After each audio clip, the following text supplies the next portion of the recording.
Ce que je ressens, je ressens un petit peu comme un viol d'un territoire initialement vierge et aujourd'hui persécuté par toutes sortes de pressions humaines.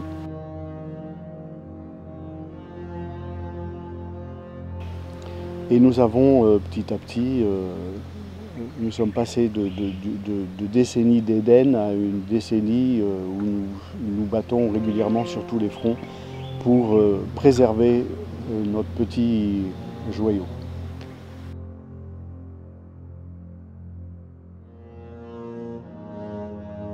J'avais l'impression que ça allait rester vierge comme ça dans l'avenir, et puis je me suis heurté à la réalité très rapidement.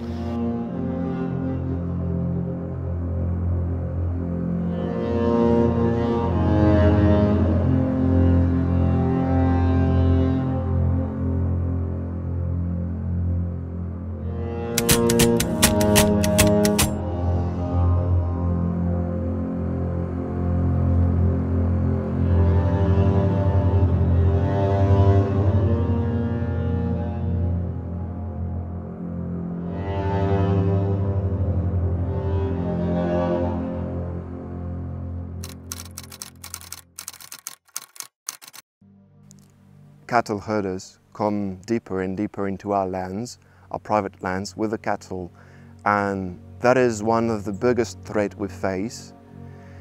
Cattle herders were non-existent basically 50 years ago. We had anti-poaching teams only because this was mandatory.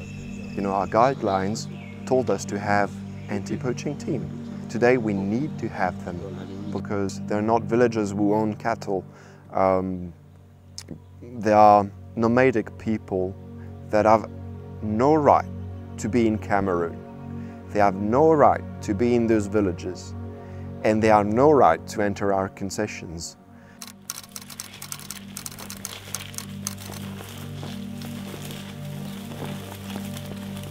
Petit à petit, il y a eu à un moment donné des couloirs de transhumance pour les nomades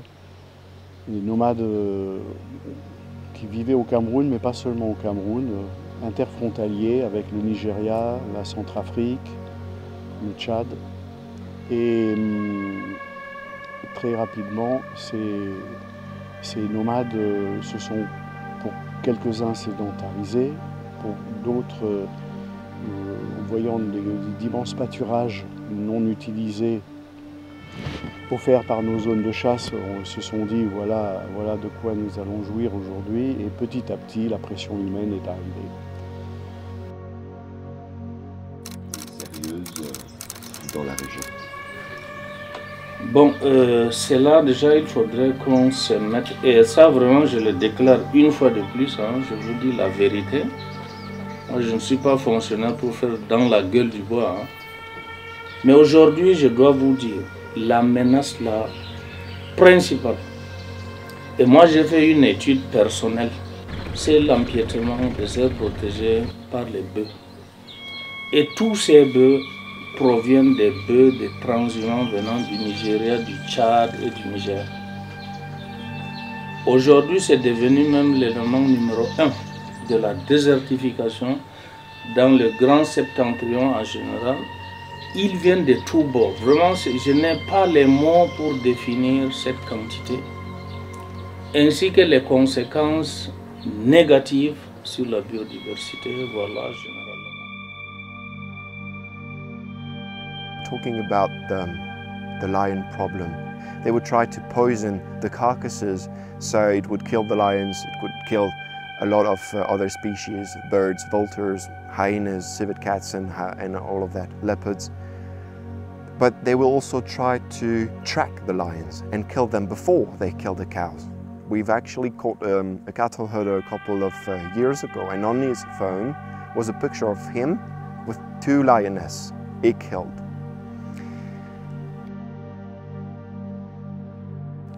Then the cattle feed from specific trees, and there are tall trees most of the time. So what the cattle herders do is they chop down the tree so the cattle can feed.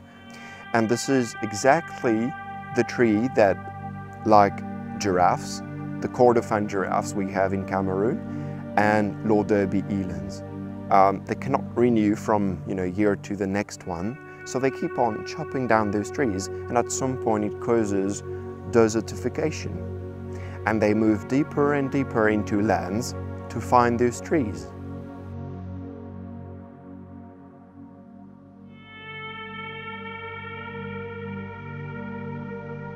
It's just like a bank account on legs. So they don't sell the cattle, they don't kill the cattle for eating them. They just grow their numbers as much as they can to grow their bank account.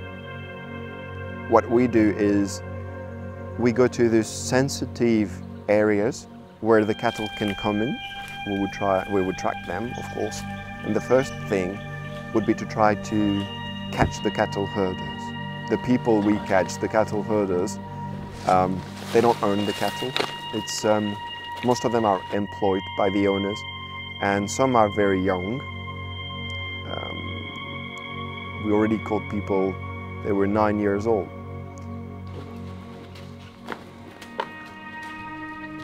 You have to hand them to the police, and the police would probably ask them for a ransom, and then let them go away. So the next day you find these same cattle herders with the cattle back in your area. So the only thing that is effective is to actually shoot the cows.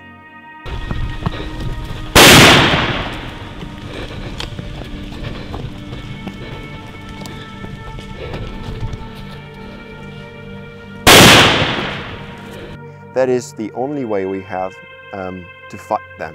Because if you shoot a cow, it's a substantial amount of money for them. So of course they would think twice the next time they have to cross your border.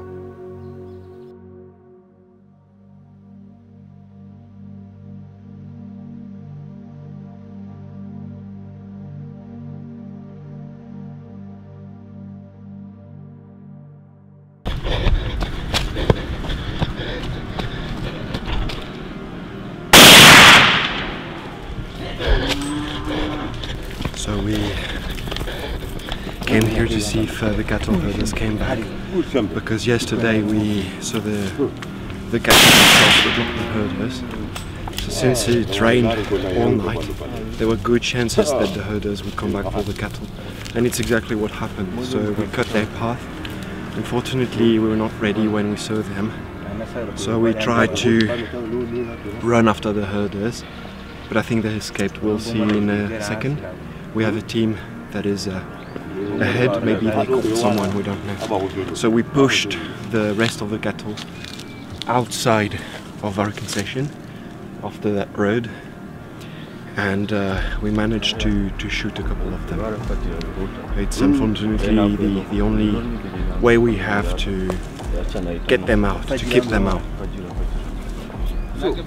So what we'll do is we'll come back to where we shoot the cattle, we'll cut the meat, and we'll give the meat to the surrounding villages.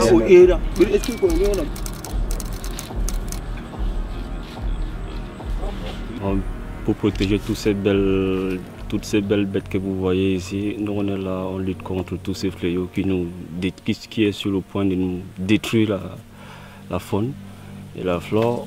On essaie juste de conserver tout ce qui est comme animal sauvage, parce que là c'est dangereux pour nous. S'il n'y a pas d'animaux, on ne vit pas. On aime ça.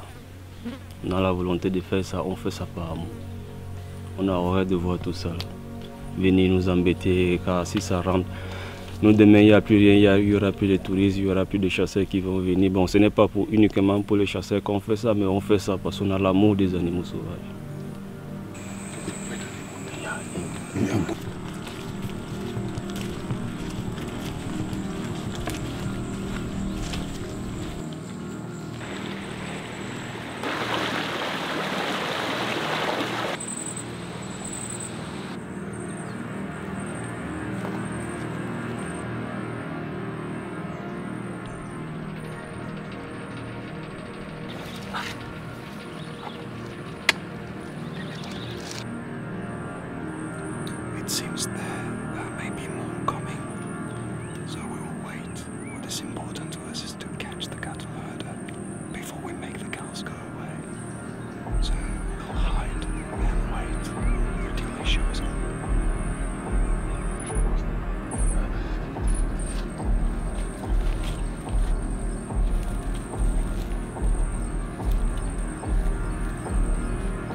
It was a successful operation. We tried something new with a lot more waiting and observing as well to be sure of how many people there were. Try to have a rough idea on the number of cows as well.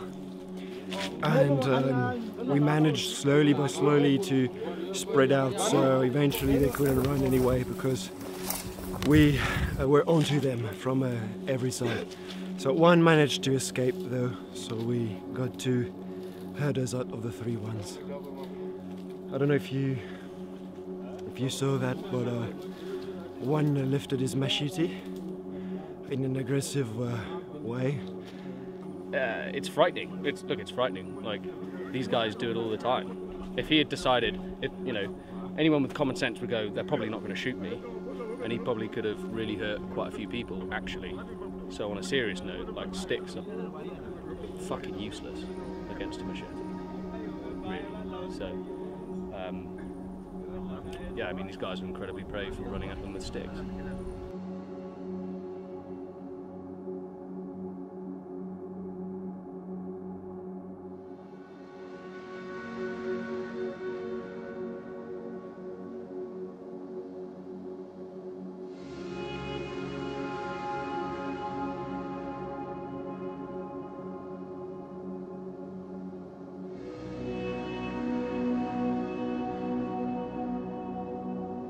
Voilà, donc aujourd'hui, je ne sais pas quoi penser de l'avenir. Tout ce que je sais, c'est qu'au moment présent, nous nous battons tous les jours pour pouvoir préserver ce que j'ai connu hier.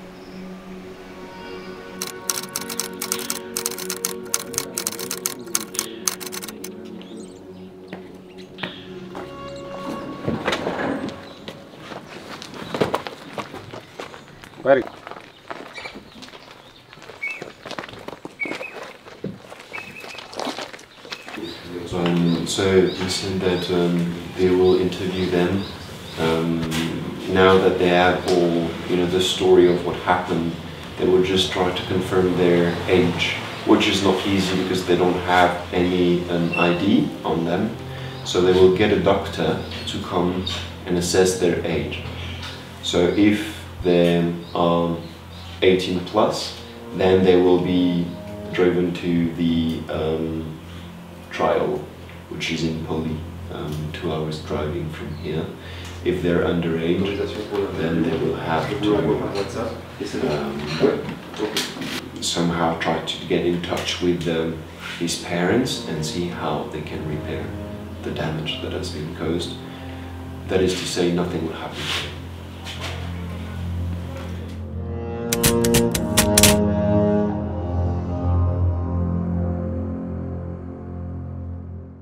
I would say that a lot has changed over the years, because when you think about 50 years ago, about what my grandfather started, it was just about hunting, really. It was just about his passion being out there in the bush and hunting.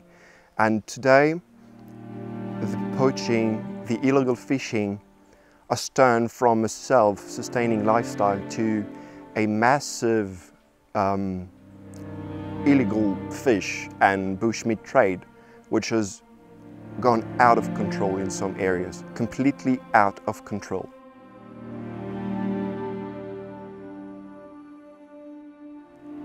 poaching in Cameroon is mainly for bushmeat. You don't have a lot of poaching for ivory, even though it can happen, of course, but that would be more about an opportunistic kill from the poachers. Most of them they kill for the meat, because the bushmeat is something that is really valued in the cities like Yaoundé or Douala. Well, in Cameroon, the poaching is mainly done with snares. So they tie the snares to big logs. So once the animal is trapped, they have to drag the logs forever. So they can die of exhaustion, or the poachers can easily track them and finishing them off with spears, or sometimes local made rifles with a muzzle load, basically. What is even worse with the snare is that they can't really target what they want to hunt, what they want to kill. So it can be female, can be youngs, it can be protected species, it can be buffaloes as well. And if they don't have the equipment, the adequate equipment to kill a buffalo afterwards, then they would just leave the buffalo be, and the buffalo will eventually die.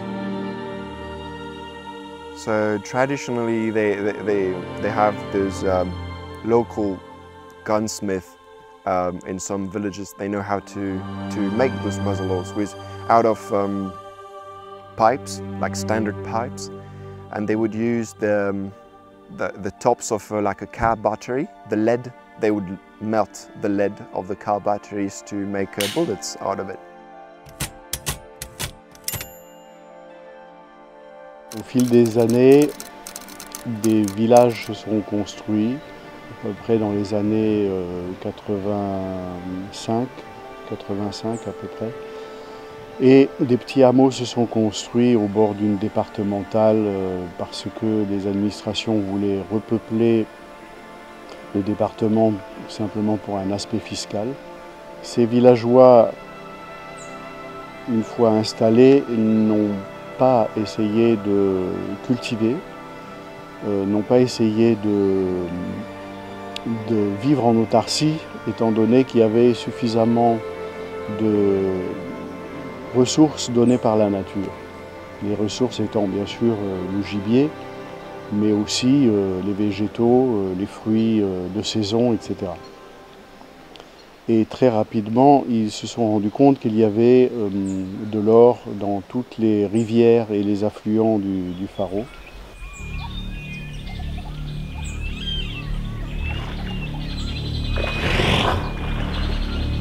We also have gold mining, which is a big thing. Today it's well organized in networks, and that has a severe impact on biodiversity. It was not the case 50 years ago. The rivers are connected to what can happen dozens of kilometers inland. So when we mention gold mining, a lot of people think this is not a real threat. They come from far. So they wouldn't come for the night, for the day. So they will probably stay for 1 week if they can, or 2 weeks if we didn't stop them before. And they will travel very light. So once in the riverbeds or in the riverside, they will put fishing nets, they will put snares. Gold miners are not only gold miners, they are also illegal poachers, illegal fishermen.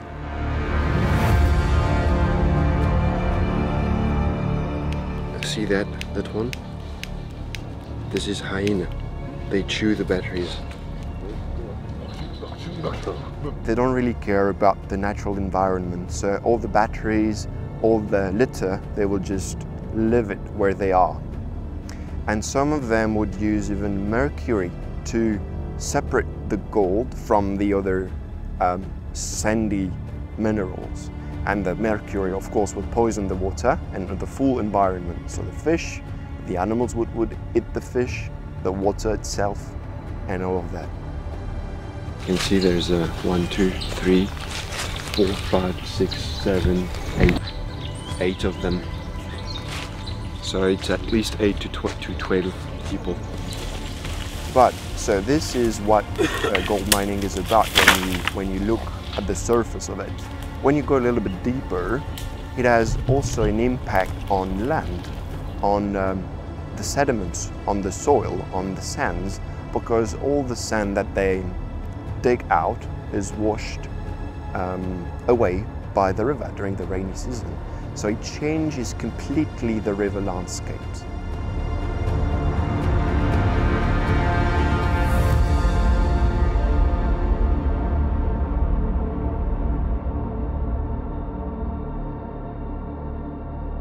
We like to see ourselves as the stewards of an extraordinary diversity of wildlife.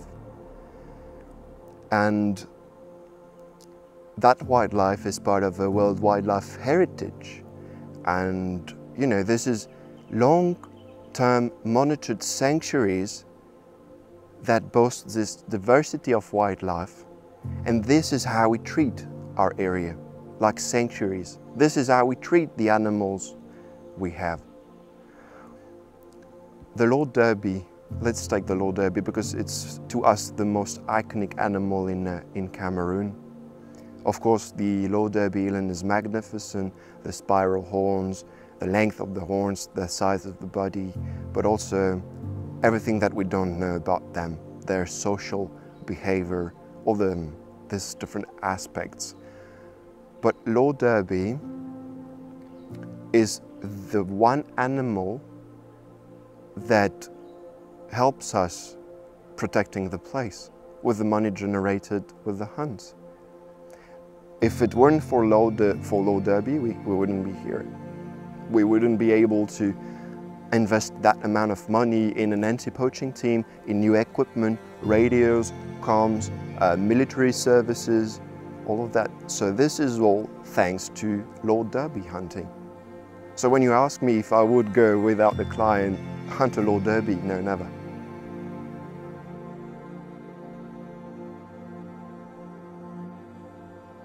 Wildlife conservation, that was, you know, part of the hunting 50 years ago. Wildlife conservation built towards the hunting. Today is the opposite. Today, wildlife conservation is not something you decide to do or not to do. Wildlife conservation is not a cause. Wildlife conservation is a need. We need to protect the wildlife. And the hunting is basically one of the tools we have in order to build towards that all-encompassing plan of wildlife conservation. Voilà, donc aujourd'hui, je ne sais pas quoi penser de l'avenir. Tout ce que je sais, c'est qu'au moment présent, nous nous battons tous les jours pour pouvoir préserver ce que j'ai connu hier.